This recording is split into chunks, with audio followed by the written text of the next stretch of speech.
So here's a couple other mentions. Sensor dish is in. Unfortunately, I crazed it a little. I don't think it's going to be too obviously given the lighting conditions.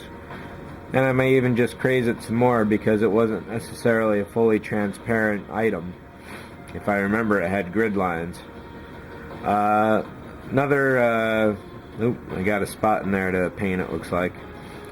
But a modification I did for the chairs was to get rid of these single sticks that were pointing up and molded into the bottom of the hull.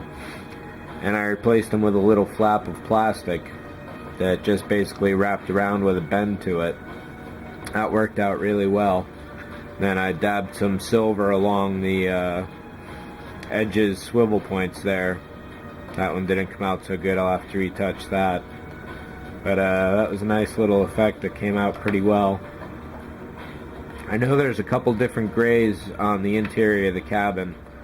What I'm going with is, given the repairs, is a different gray back wall. The side walls will remain as they are. I really don't want to redo those. I do have to repaint that bit of ceiling and then seal this up afterwards after I fill in the sides of the lights. And the front wall there also went to that second gray, the same as the back wall. The only place this front wall is visible from is at this particular angle, so it's not a lot of variability there. I certainly don't have to worry about it from here. Before I go to do the seal off and paint up for this, I'm going to put tape in the back of it all. And then once it's finally all done, I'll pull the tape out, hopefully. It shouldn't be too tough. There's a big enough hole here on the side.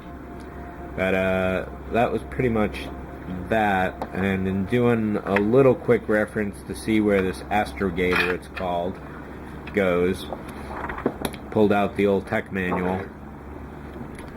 And hey, look at that, the very page.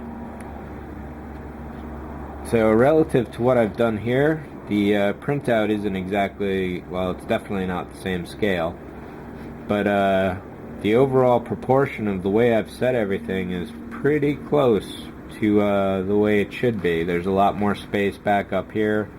The inner wall that I had sealed on the back half of the top goes to right about there.